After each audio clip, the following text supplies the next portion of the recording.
الحمد للہ وحدہ والصلاة والسلام علی سید الانبیاء والمرسلین محمد وعلی آلہ واصحابہ اجمعین الی یوم الدین اما بعد فاعوذ باللہ من الشیطان الرجیم بسم اللہ الرحمن الرحیم وَإِذْ قَالَ رَبُّكَ لِلْمَلَائِكَةِ إِنِّي جَاعِلٌ فِي الْأَرْضِ خَلِيفَةً قالوا اتجعل فيها من يفسد فيها ويسفك الدماء ونحن نسبح بحمدك ونقدس لك قال اني اعلم ما لا تعلمون۔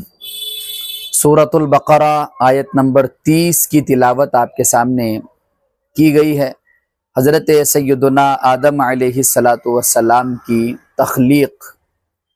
یقیناً یہ بات ہم اچھی طرح جانتے ہیں کہ سیدنا آدم علیہ السلام اللہ تبارک و تعالیٰ کی جانب سے بھیجے گئے وہ خلیفہ اول ہے جو اللہ تبارک و تعالیٰ کی مرضی سے دنیا میں پہلے نبی کے طور پر مبعوث کیے گئے، پہلا پیغمبر۔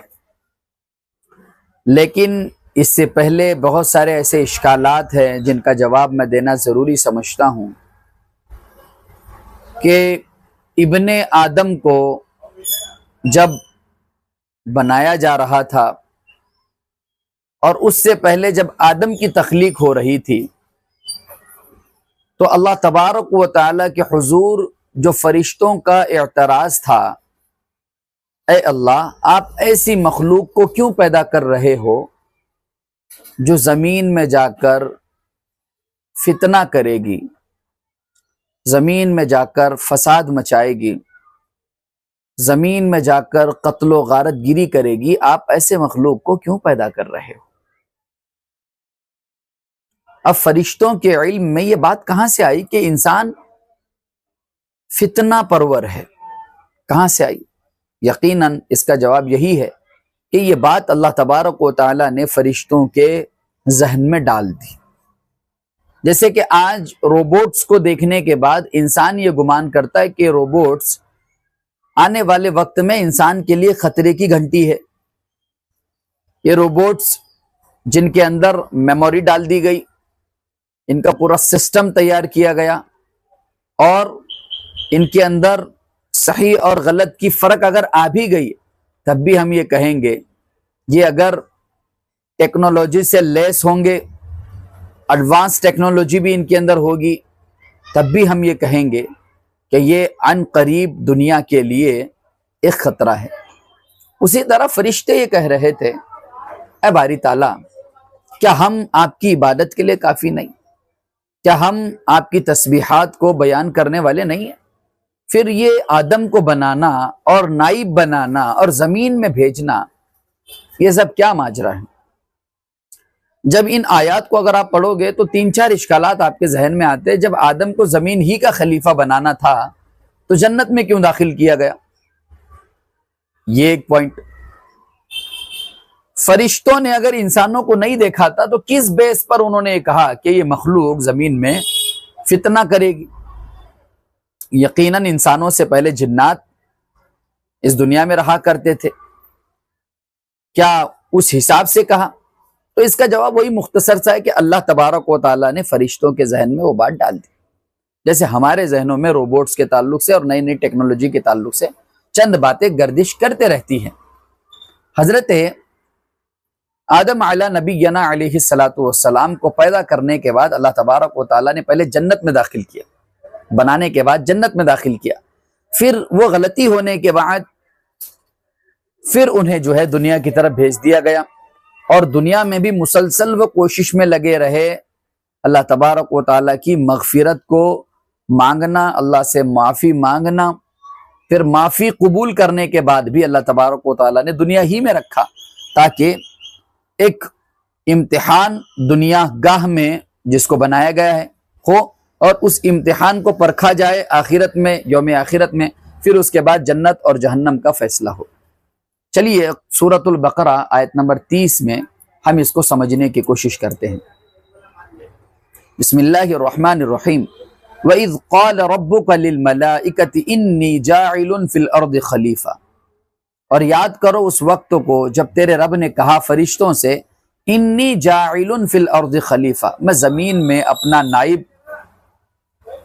بنانے والا ہوں۔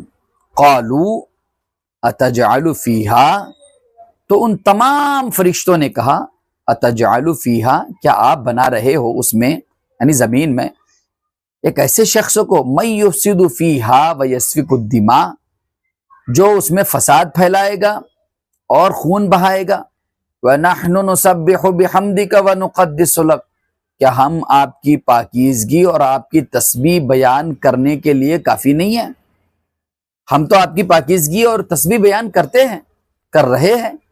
قَالَ إِنِّي أَعْلَمُ مَا لَا تَعْلَمُونَ، تو اس موقع پر اللہ تبارک و تعالیٰ نے فرشتوں سے کہا کہ میں فرشتوں، جو میں جانتا ہوں وہ تم نہیں جانتے۔ اعلم، جو کچھ میں جانتا ہوں، ما لا تعلمون، تم سارے فرشتے نہیں جانتے۔ اور جب تیرے پروردگار نے فرشتوں سے کہا کہ میں زمین میں اپنا خلیفہ بنانے والا ہوں، تو انہوں نے کہا ایسے شخص کو کیوں پیدا کرتے ہو جو زمین میں فساد کرے اور خون بہائے؟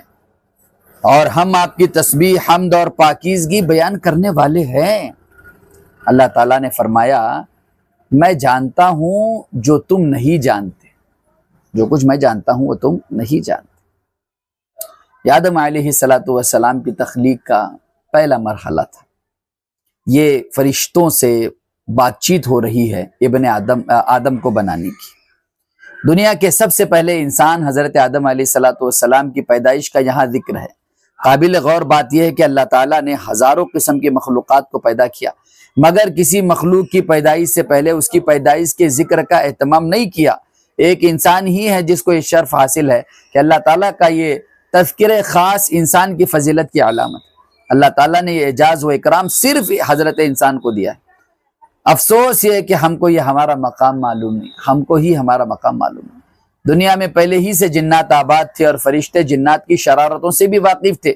جب اللہ تعالیٰ نے انسان کی پیدائش کا ذکر فرما کر فرشتوں سے کہا کہ انی جاعل فی الارض خلیفہ، زمین میں خلیفہ بنانے والا ہوں، تو فرشتوں نے اللہ تعالیٰ سے کہا کہ اے اللہ، آپ کی تسبیح بیان کرنے اور آپ کی حمد اور آپ کی بڑائی بیان کرنے کے لیے ہم ہے ہی، کیا آپ ایسے شخصوں کو پیدا کر رہے ہو جو زمین میں بگاڑ پیدا کرے گا اور خوریزی کرے گا؟ فرشتوں کی طرف سے یہ اعتراض نہیں تھا، بلکہ رب ذوالجلال کے دربار میں فرشتوں کی یہ ایک درخواست تھی۔ فرشتوں نے صرف ایک پہلو پر غور کیا اور درخواست کی، لیکن اللہ تعالیٰ قادر مطلق، علیم اور حکیم ہے، انہیں ہر پہلو اور ہر سمت کا پورا علم ہے۔ فرشتے انسان کے خلاف نہیں تھے، البتہ جو جنات زمین میں کر رہے تھے ان کو وہ دیکھ کر بھاپ چکے تھے، اور وہ یہ کہہ رہے تھے کہ آپ ایسے مخلوق کو پیدا کر رہے ہو جو زمین میں جا کر خون، فتنہ، فساد پھیلائی۔ اور آج آپ دیکھ رہے ہو ایک پہلو انسانوں کا یہ ہے کہ وہ مسجدوں میں عبادت کرتے ہیں، وہ انسانیت کی مدد کرتے ہیں، وہ ننگوں کو کپڑا پہناتے ہیں، وہ بھوکوں کو کھانا کھلاتے، پیاسوں کو پانی پلاتے، ضرورت مند کو پیسہ دے کر ان کی مدد کرتے، جو بے گھر ہے ان کے لیے گھر کا انتظام کرتے ہیں۔ لیکن وہیں پر چند ایک لوگ پیسوں کی خاطر قتل میں، پیسوں کے خاطر زنا میں، پیسوں کے خاطر لوگوں کی زندگیاں برباد کرنے میں لگے ہوئے۔ انسان کے دونوں پہلو اللہ کو معلوم، لیکن فرشتے ایک ہی پہلو کے اوپر نظر گاڑے بیٹھے ہوئے تھے کہ انسان جائے گا فتنہ کرے گا، انسان جائے گا فساد مچائے گا، انسان جائے گا خوریزی کرے گا۔ یقیناً یہ بھی انسانیت کا ایک پہلو ہے، لیکن انسانیت کا دوسرا پہلو کیا ہے؟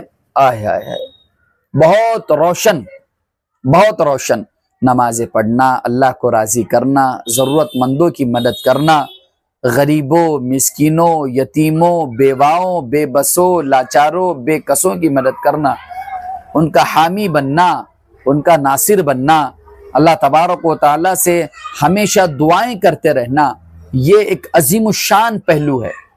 اور لوگوں کو دعوت دینا دین کی طرف، لوگوں کو دعوت دینا اصلاح کی طرف، اور لوگوں کو سمجھانا، یہ تمام تر چیزیں ابن آدم میں موجود ہے، حضرت انسان میں موجود ہے۔ حضرت انسان کا تذکرہ کر کے حضرت انسان کو بلند و بالا کیا اللہ تبارک و تعالیٰ نے، سبحان اللہ۔ فرشتوں پر انسان کو فوقیت، فرشتے افضل ہے یا انسان افضل ہے؟ کیونکہ فرشتے گناہ نہیں کرتے، انسان گناہ بھی کرتا ہے، انسان نیکیاں بھی کرتا ہے، حتیٰ کہ حدیث پاک میں آیا کل بنی آدم خطاؤن، آدم کی ہر اولاد گنہگار ہے، اور بہترین گناہ کرنے والے وہ ہے جو گناہ کے بعد توبہ کرے۔ حضور نے فرمایا گناہ کرنے کے بعد توبہ کرنے والا شخص ایسا ہوتا ہے جس نے کوئی گناہ نہیں کیا۔ حضور نے فرمایا، سیدہ عائشہ کی روایت ہے، وہ راویہ ہے، فرماتی ہے کہ جو بندہ ندامت و شرمندگی کے ساتھ توبہ کرتا ہے اللہ تبارک و تعالیٰ اس کی توبہ کو قبول کرتے ہیں۔ حضور نے فرمایا کہ اگر تم توبہ نہ کرنے لگو اور تم گناہ نہ کرنے لگو تو یاد رکھو اللہ تبارک و تعالیٰ ایسی مخلوق کو پیدا کرے گا جو گناہ کرے گی پھر توبہ کرے گی، کیونکہ اللہ تبارک و تعالیٰ توبہ کو قبول کرنے والے ہیں اور توبہ کو پسند بھی کرتے ہیں۔ فرشتوں پر انسانوں کو فوقیت۔ اب یہ آیت وَعَلَّمَ آدَمَ الْأَسْمَاءَ كُلَّهَا ثُمَّ عَرَضَهُمْ عَلَى الْمَلَائِكَةِ فَقَالَ أَنبِئُونِي بِأَسْمَاءِ هَؤُلَاءِ إِن كُنتُمْ صَادِقِينَ۔ 31 تا 33 سورہ بقرہ۔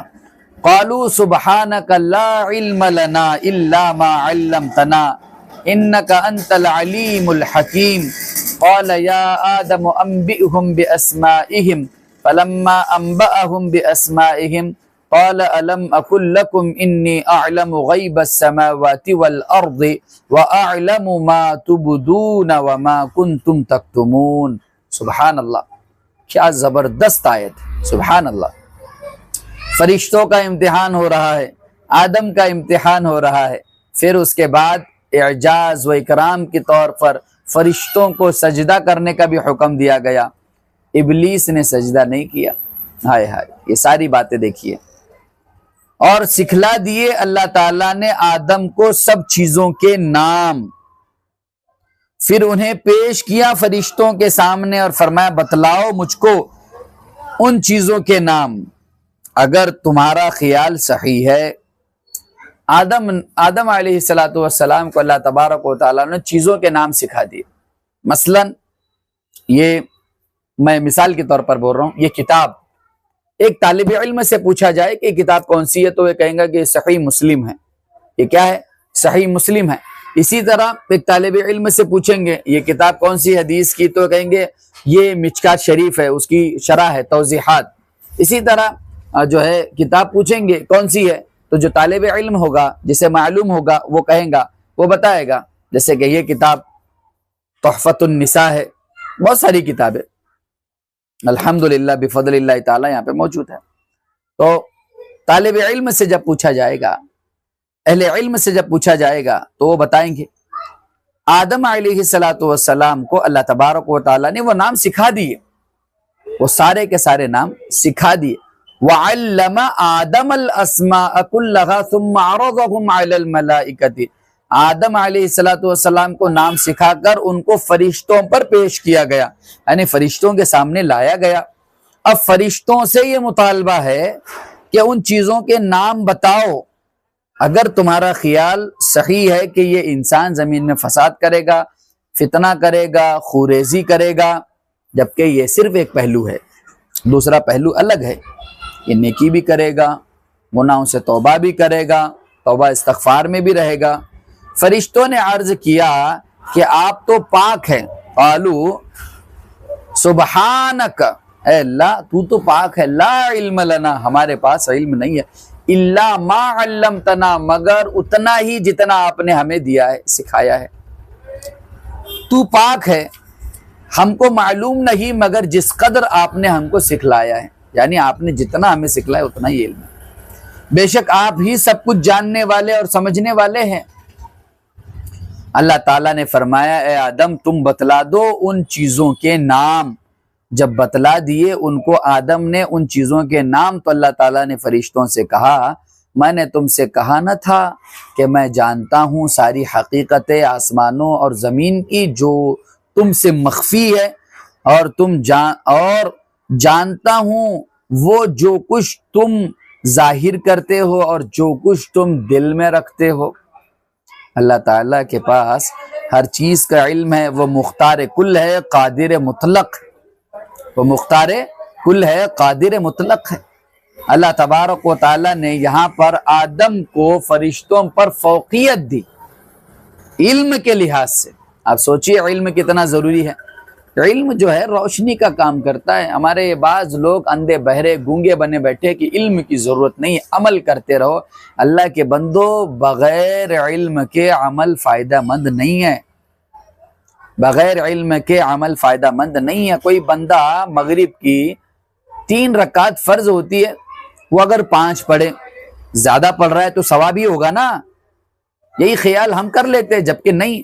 5 پڑھے گا مغرب کی نمازی ادا نہیں ہوگی. عشاء کی 6 پڑھے گا ادائی نہیں ہوگی. اسی طرح ظہر کی 5 پڑھے گا ادائی نہیں ہوگی. فجر کی 2 رکعت فرض ہے، 3 پڑھے گا ادائی نہیں ہوگی.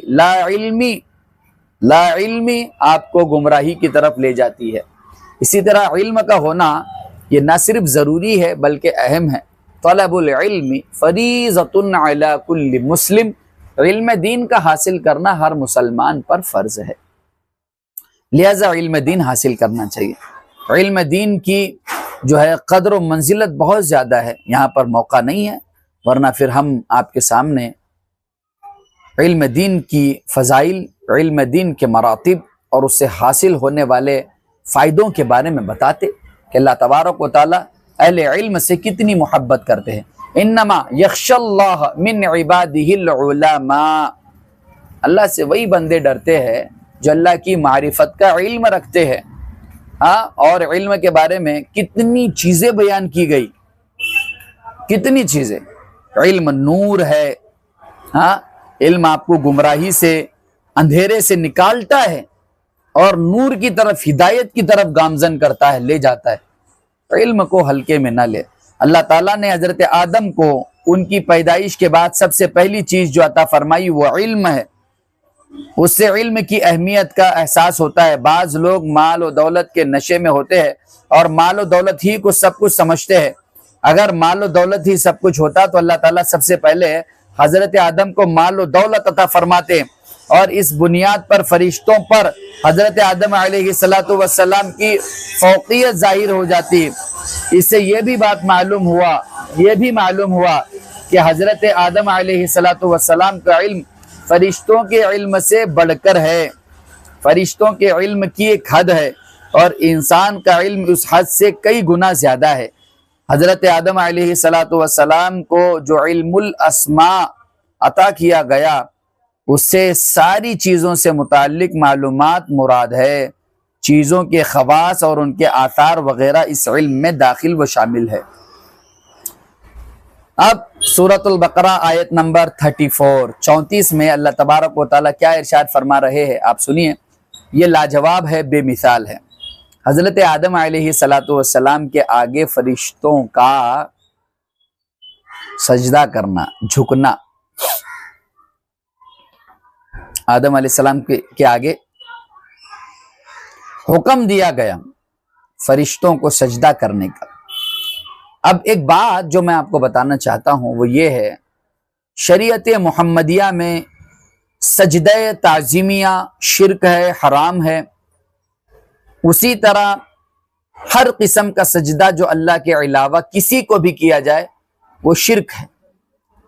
اللہ کے نبی نے جامع ترمذی کے اندر ایک روایت حضرت امام ترمذی لے کر آئے ہیں. اللہ کے نبی کی حدیث پاک ہے کہ اگر میں اللہ کے علاوہ کسی کو سجدہ کرنے کا حکم دیتا تو میں بیوی کو، عورت کو یہ حکم دیتا کہ وہ اپنے شوہر کو سجدہ کرے. اور اللہ کے نبی کی حدیث پاک ہے کہ میری قبر کو سجدہ گاہ نہ بنانا، وہ کام نہ کرنا جو پرانی امتوں نے اپنے انبیاء کے ساتھ کیا ہے. تو آدم علیہ السلام کو سجدے کا حکم، آدم علیہ السلام کے لیے سجدے کا حکم فرشتوں کو دیا گیا کہ فرشتے سجدہ کرے. اب ان فرشتوں میں شیطان بھی انکلیوڈ ہے. کیوں؟ کیونکہ اب تک وہ متکبر نہیں تھا، وہ ظالم نہیں تھا، وہ ابلیس نہیں ہوا تھا. ہم یہ بات اچھی طرح جانتے ہیں. وَإِذْ قُلْنَا لِلْمَلَائِكَةِ اسْجُدُوا لِآدَمَ فَسَجَدُوا إِلَّا إِبْلِيسَ أَبَى وَاسْتَكْبَرَ وَكَانَ مِنَ الْكَافِرِينَ. اور وہ وقت یاد کرو جب ہم نے فرشتوں سے کہا کہ آدم کے آگے جھکو تو وہ سب جھکے مگر ابلیس نہ جھکا، اس نے انکار کیا اور تکبر میں آ گیا اور کافروں میں سے ہو گیا. کافروں میں سے ہو گیا یعنی انکار کرنے والوں میں سے ہو گیا. وہ پہلا انکار کرنے والا، وہ پہلا انکار کرنے والا. سجدہ کیا فرشتوں نے آدم کو اور ابلیس نے انکار کیا.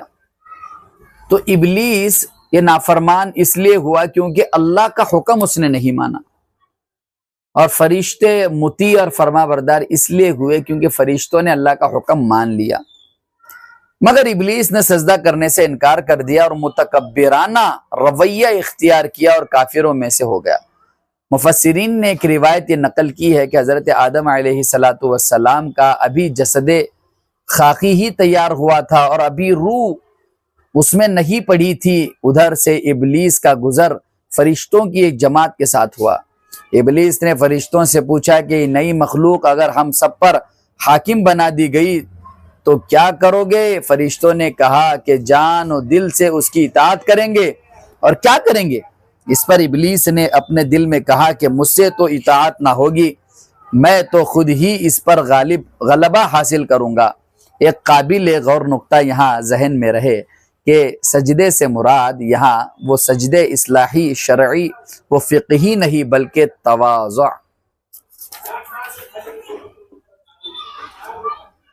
مراد ہے یہاں سجدے سے مراد زمین پر پیشانی رکھنا نہیں بلکہ صرف جھکنا مراد ہے.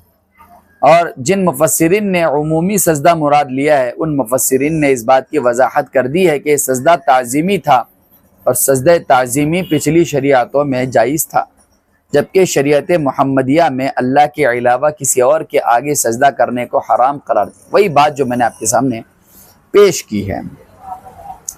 پہلا جوڑا جنت میں، پہلا جوڑا جنت میں. وَإِذْ قُلْنَا لِلْمَلَائِكَةِ اسْجُدُوا لِآدَمَ فَسَجَدُوا إِلَّا إِبْلِيسَ أَبَى وَاسْتَكْبَرَ وَكَانَ مِنَ الْكَافِرِينَ. اب اس کے آگے وَقُلْنَا يَا آدَمُ اسْكُنْ أَنْتَ وَزَوْجُكَ الْجَنَّةَ وَكُلَا مِنْهَا رَغَدًا حَيْثُ شِئْتُمَا وَلَا تَقْرَبَا هَٰذِهِ الشَّجَرَةَ فَتَكُونَا مِنَ الظَّالِمِينَ. پھر ہم نے حکم دیا کہ اے آدم رہا کرو تم اور تمہاری بیوی جنت میں، پھر کھاؤ جو چاہو جہاں سے چاہو، مگر رخ نہ کرنا اس درخت کا ورنہ تم بھی انہی میں شمار ہو جاؤ گے جو اپنا نقصان کر بیٹھے، جو اپنا نقصان کر بیٹھے. اور ہم نے کہا اے آدم اسکن انت و زوجک الجنہ، تم اور تمہاری زوج محترمہ جنت میں رہو. وَكُلَا مِنْهَا رَغَدًا حَيْثُ شِئْتُمَا، اور کھاؤ جہاں سے تمہارا جو جی چاہے دونوں. وَلَا تَقْرَبَا، اور قریب نہ جانا، هَٰذِهِ الشَّجَرَةَ، اس درخت کے، فَتَكُونَا مِنَ الظَّالِمِينَ، ورنہ ظالموں میں سے ہو جاؤ. حضرت آدم علیہ السلام پر کس قدر احسانات کی بارش ہے. ایک تو یہ کہ حضرت آدم علیہ السلام دنیا کا سب سے پہلا انسان بنایا گیا. ان کی تخلیق آسمانوں پر ہوئی اور ان کو زمین پر اتارنے سے پہلے جنت میں رکھا گیا. جنت کی نعمتوں سے مالا مال کیا گیا. دل جوئی کے لیے انہی کی فصلی سے حضرت حوا کو پیدا کیا گیا، ان کا جوڑا باندھ دیا اور انہیں خلافت کے اعزاز سے نوازا گیا. لیکن چونکہ انسان کی زندگی کا مقصد آزمائش اور امتحان ہے، اس لیے اللہ تعالیٰ نے حضرت آدم کو ایک آزمائش میں مبتلا کیا اور ایک درخت کی نشاندہی کی. اس کے قریب مت پھٹکنا. وہ درخت کون سا تھا؟ انجیر کا یا انگور کا؟ اس سے کوئی بحث نہیں، اس سے بحث کرنا بھی نہیں چاہیے. بعض لوگ کہتے ہیں گندم کا درخت ہے. بھائی درخت تھا جو تھا، آزمائش تھی، فوکس آزمائش پہ ہو، درخت پہ فوکس نہ ہو، آزمائش پہ فوکس ہو. لیکن شیطان نے بہکایا. شیطان ورغلاتا ہے، بہکاتا ہے، وسوسے پیدا کرتا ہے. شیطان نے وسوسہ پیدا کر کے سیدنا آدم علیہ نبینا علیہ السلام کو اور آپ کی زوجہ محترمہ کو اس درخت کے پاس نہ صرف وہ لے گیا بلکہ وہ پھل یا جو بھی ہو، وہ درخت سے ہمیں کوئی سروکار نہیں ہے. آزمائش میں حضرت آدم ڈالے گئے. پھر حضرت آدم علیہ نبینا علیہ السلام نے قرآن کے مطابق یہاں پر وَعَصَىٰ آدَمُ رَبَّهُ فَغَوَىٰ، آدم نے اس کے رب کی نافرمانی کی. تو بہرحال یہ کہ حضرت آدم علیہ السلام کے اس معاملے کے بعد شیطان نے جو بہکایا، حضرت حوا کو لے کر زمین پر اترنا پڑا۔ اسی آیت کو، آیت نمبر 36 سورہ بقرہ، شیطان نے آدم اور حوا علیہ السلام کو پھسلایا۔ فَأَزَلَّهُمَا الشَّيْطَانُ عَنْهَا فَأَخْرَجَهُمَا مِمَّا كَانَا فِيهِ وَقُلْنَا اهْبِطُوا بَعْضُكُمْ لِبَعْضٍ عَدُوٌّ وَلَكُمْ فِي الْأَرْضِ مُسْتَقَرٌّ وَمَتَاعٌ إِلَىٰ حِينٍ۔ آخر کار پھسلا دیا آدم و حوا کو شیطان نے اس درخت کی وجہ سے، پس نکلوا کر چھوڑا ان کو اس عیش سے جس میں وہ تھے۔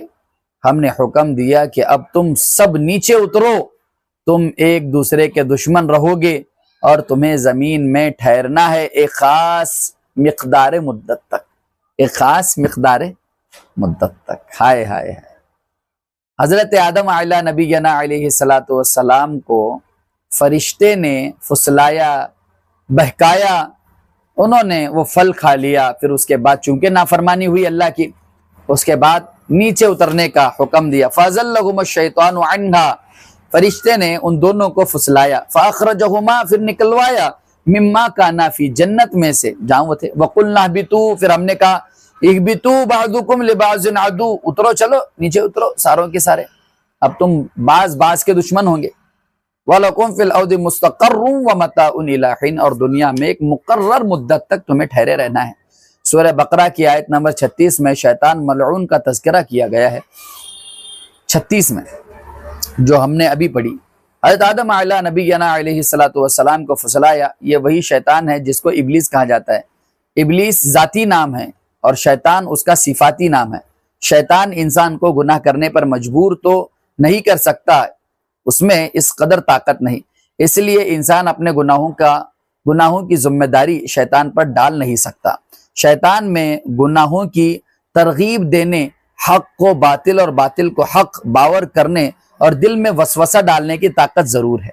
اللہ تعالیٰ نے اس وسوسوں سے بچنے اور اس کی ترغیبات کا شکار ہونے سے اپنے آپ کو بچانے کی قوت اس سے زیادہ انسان میں رکھی ہے، اس لیے انسان گناہوں سے بچ سکتا ہے جبکہ اس کے اندر قوت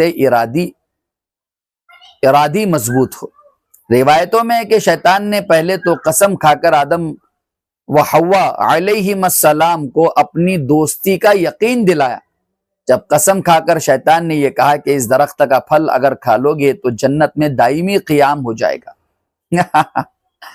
اور دونوں نے اس درخت میں سے کھا لیا، جس کو سورہ طٰہٰ آیت نمبر 121 میں یوں بتلایا گیا، فَأَكَلَا مِنْهَا فَبَدَتْ لَهُمَا سَوْآتُهُمَا، بس ان دونوں نے اس میں سے کھا لیا، بس ظاہر ہو گیا ان کا سطر ان کے سامنے، چنانچہ شیطان اپنے فریب میں کامیاب ہو گیا۔ اس طرح آدم اور حوا علیہم السلام دونوں کو حکم دیا گیا کہ اب جنت سے نکلو اور نیچے اتر جاؤ۔ شیطان چونکہ حضرت آدم علیہ السلام کا سجدہ نہ کرنے کی وجہ سے مردود ہوا تھا، اس لیے اس کے دل میں حضرت آدم سے دشمنی تھی، وہ انتقام کے انتظار میں اور موقع کی طاق میں تھا۔ اس نے حضرت آدم و حوا علیہ السلام کو پھسلا دیا اور جنت سے باہر کروا دیا۔ اس طرح وہ اپنی انتقامی کاروائی میں کامیاب ہو گئے۔ اللہ تعالیٰ نے حضرت آدم، حضرت حوا علیہ السلام کو جب جنت سے نکلنے کا حکم دیا تو ایک جملے کا اضافہ بھی فرما دیا، بعضکم لبعض عدو، تم ایک دوسرے کے دشمن رہو گے۔ اس میں اس طرف اشارہ تھا کہ آئندہ تمہاری اولادوں میں باہمی دشمنی، عداوت اور ناانصافی رہے گی۔ چنانچہ قابل اور حابل کے درمیان پہلا اختلاف ہوا اور قابل نے اپنے سگے بھائی حابل کا قتل کر دیا۔ اب رہی یہ بات کہ حضرت آدم علیہ السلام جنت سے نکالے گئے اور زمین پر اتارے گئے تو وہ لوگ آخر کس علاقے میں اترے؟ بعضوں نے کہا ایران میں اترے، بعضوں نے کہا مصر میں اترے۔ اکثر مورخین کا خیال یہ ہے کہ سرزمین ہند کے ایک مقام جس کو سرندیپ کہا جاتا ہے وہاں اترے۔ سری لنکا میں آج بھی بابا آدم بابا آدم پہاڑ موجود ہے جس کے بارے میں کہا جاتا ہے کہ حضرت آدم علیہ السلام کے قدموں کے نشان موجود ہے۔ البتہ دونوں کی ملاقات میدان عرفات میں ہوئی، اور عرفات کو اسی لیے عرفات کہا جاتا ہے کہ دونوں نے ایک دوسرے کو دیکھ کر اس مقام پر پہچانا، اور جدہ سعودی عربیہ کے ایک مقام پر حضرت حوا علیہ السلام کی قبر کا نشان بھی بتلایا جاتا ہے۔ جدہ دراصل جدہ اور جدہ کے معنی دادی ہے، جدہ یعنی دادی ہے۔ حضرت حوا علیہ السلام تو سارے ہی انسانوں کے دادی جان ہیں۔ اللہ تعالیٰ مکہ اور مدینے کی بار بار ہمیں زیارت نصیب فرمائے۔ یہ بات دراصل آپ کو سمجھانی ہے اور بتلانی ہے کہ آدم علیہ نبینا علیہ السلام اپنی بیوی کے سمیت دنیا میں اتارے گئے۔ جنت میں تھے، آدم علیہ السلام کو، حوا علیہ السلام کو شیطان نے بہکایا، پھسلایا، پھر جنت سے نکلوا دیا۔ بعضکم لبعض عدو کے ذریعے صاف ہو گیا کہ بعض اولاد نافرمان بھی ہوگی، بعض شکر گزار بھی ہوگی، لیکن اب ہم اس دنیا کو دیکھ کر اندازہ لگا سکتے ہیں کون دنیا دار ہے، کون قتل و غارت گیری والا ہے، کون اللہ سے محبت کرنے والا ہے۔ حضرت آدم علیہ السلام پر مغفرت اور رحمت کی بارش، یہ آیت ہے سورہ بقرہ آیت نمبر 37۔ فَتَلَقَّى آدَمُ مِن رَبِّهِ كَلِمَاتٍ فَتَابَ عَلَيْهِ إِنَّهُ هُوَ التَّوَّابُ الرَّحِيمُ۔ یہاں پر رک کر ایک بات یہ بتا دوں، عرفات، عرف یعرف، تو یہ عرفات جو ہے دراصل یہ جو عارف کہتے ہیں جاننے والے اور پہچاننے والے کو، تو اسی سے بنا عرفات۔ دونوں جب زمین پر ملاقات ہوئی، دونوں کی ایک دوسرے کو جب دیکھا تو پھر اس سے جو ہے وہ عرفات بنا، پہچانے ایک دوسرے کو، پھر وہاں سے نسل جو ہے وہ آگے بڑھی۔ فَتَلَقَّى آدَمُ مِن رَبِّهِ كَلِمَاتٍ فَتَابَ عَلَيْهِ إِنَّهُ هُوَ التَّوَّابُ الرَّحِيمُ۔ پھر آدم نے اپنے پروردگار سے کچھ کلمات سیکھے اور معافی مانگی تو اس نے ان کا قصور معاف کر دیا، بے شک وہ معاف کرنے والا اور بڑا مہربان ہے۔ اب سورہ اعراف کے اندر 8ویں پارے کے اندر یہ آیت ہے، ربنا ظلمنا انفسنا وَإِن لَّمْ تَغْفِرْ لَنَا وَتَرْحَمْنَا لَنَكُونَنَّ مِنَ الْخَاسِرِينَ۔ یہ دعا حضرت آدم کی طرف جوڑی جاتی ہے۔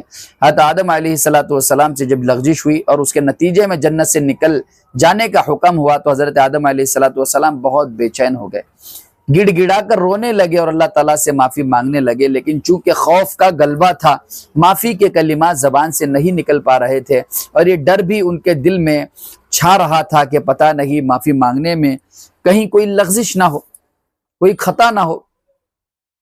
اللہ تعالیٰ کو حضرت آدم علیہ السلام کی اس کیفیت پر رحم آیا، اللہ تعالیٰ کو رحم آیا، اور رحمت الہی جوش میں آئی۔ رب ذوالجلال کی محبت ہزاروں ماؤں کی محبت سے زیادہ غالب ہے، جس کی رحمت اس کے غصے پر غالب ہے۔ اس رب ذوالجلال نے خود ہی حضرت آدم علیہ نبینا علیہ السلام کو دعا و التجا کے الفاظ سکھائے، ربنا ظلمنا انفسنا وَإِن لَّمْ تَغْفِرْ لَنَا وَتَرْحَمْنَا لَنَكُونَنَّ مِنَ الْخَاسِرِينَ۔ اے میرے رب، ہم نے اپنے آپ پر ظلم کیا، اگر آپ ہمیں نہیں بخشیں گے اور ہم پر رحم نہیں کریں گے تو ہم خسارے میں پڑ جائیں گے۔ بس اللہ تعالیٰ نے اپنی رحمت کی بارش سے اس لغزش کے داغ و دھبے کو دھو دیا، یعنی معاف کر دیا۔ الا الذين تابوا واصلحوا وبينوا فاولئك اتوب عليهم وانا التواب الرحيم۔ ہاں وہ لوگ جنہوں نے توبہ کر لی ہو اور اپنی اصلاح کر لی ہو اور چھپائی ہوئی باتوں کو کھول کر بیان کر دیا ہو، تو میں ایسے لوگوں کی توبہ قبول کر لیتا ہوں، اور میں توبہ قبول کرنے والا اور رحم کرنے والا ہوں۔ ماشاءاللہ، سبحان اللہ، سبحان اللہ، کیا بات ہے۔ ایک آخری آیت پڑھی جائے تاکہ مکمل ہو جائے بات۔ قُلْنَا اهْبِطُوا مِنْهَا جَمِيعًا فَإِمَّا يَأْتِيَنَّكُم مِّنِّي هُدًى فَمَن تَبِعَ هُدَايَ فَلَا خَوْفٌ عَلَيْهِمْ وَلَا هُمْ يَحْزَنُونَ۔ ہم نے کہا کہ تم اترو یہاں سے سب، پھر اگر تمہارے پاس میری طرف سے کوئی ہدایت آئے تو جس نے میری اتباع کی، پیروی کی، تو نہ کوئی خوف ہوگا ان پر اور نہ وہ غمگین ہوں گی۔ اترو پہلے یہاں سے، یعنی جنت میں سے اترو۔ ہم نے کہا اہبطوا منہا جمیعا، دونوں اترو یہاں سے، سارے اترو۔ فَإِمَّا يَأْتِيَنَّكُم مِّنِّي ہُدًى، پھر اگر ہماری طرف سے اگر کوئی ہدایت آ جائے، فَمَن تَبِعَ، پھر اگر کوئی اتباع کرے اس ہدایت کی، فَلَا خَوْفٌ عَلَيْهِمْ، کوئی خوف نہیں ہوگا، وَلَا هُمْ يَحْزَنُونَ، اور کوئی جو ہے غمگین نہیں ہوگا۔ کفر اور تکذیب کا انجام، وَالَّذِينَ كَفَرُوا وَكَذَّبُوا بِآيَاتِنَا أُولَئِكَ أَصْحَابُ النَّارِ هُمْ فِيهَا خَالِدُونَ، اور جو لوگ کفر کریں گے اور جھٹلائیں گے ہمارے احکام کو، یہ لوگ وہ ہوں گے جو دوزخی، اور اس میں وہ ہمیشہ رہیں گے۔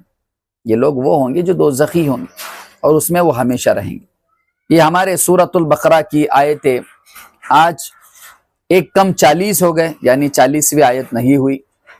الحمدللہ ہم نے 40ویں آیت مکمل نہیں کی، کیونکہ 40ویں جو آیت ہے وہ بنی اسرائیل کے بارے میں ہے، وہ اسرائیلیوں کے بارے میں ہے، تو کل انشاءاللہ اچھی طرح سے ان کو آپ کے سامنے بیان کیا جائے گا۔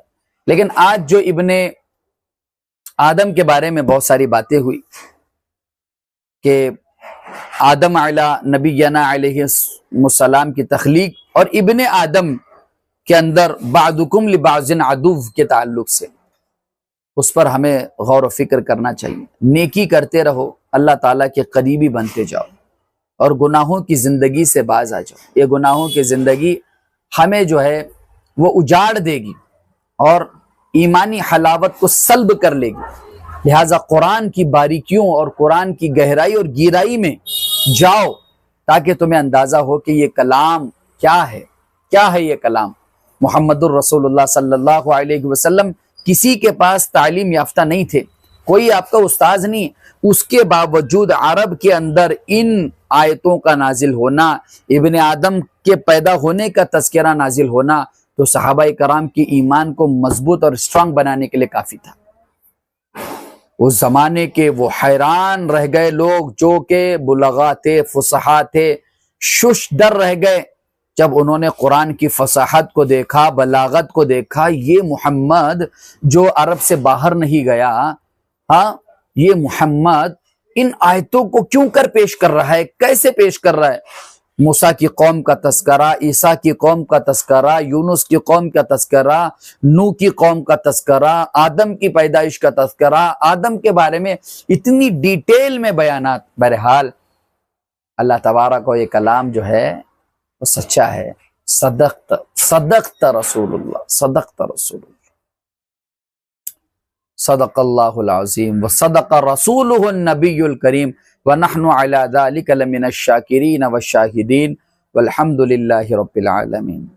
اور ہم حتی الامکان کوشش کر رہے ہیں اپنی اس جرنی کو عام فہم درس قرآن کے ذریعے جو ہے وہ مکمل کرے۔ ان کو لکھا ہے حضرت علامہ مولانا غیاث احمد رشادی حافظہ اللہ تعالی، جو کہ صفا بیت المال کے ممبر ہے، اور ان دنوں ان کی کارکردگیاں بہت زیادہ اہم اور ضروری ہے امت کے لیے، جو کہ بے مثال ہے۔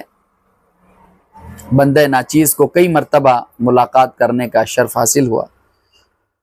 ایسے اکابرین ہمارے پاس موجود ہے۔ اللہ تبارک و تعالی ہمیں ان سے بار بار جو ہے وہ فائدہ اٹھانے کی توفیق نصیب فرمائے۔ کئی ان کی کتابیں 100 سے زیادہ کتب کے مصنف، اللہ تبارک و تعالی ان کو جزائے خیر دے۔ السلام علیکم ورحمۃ اللہ وبرکاتہ۔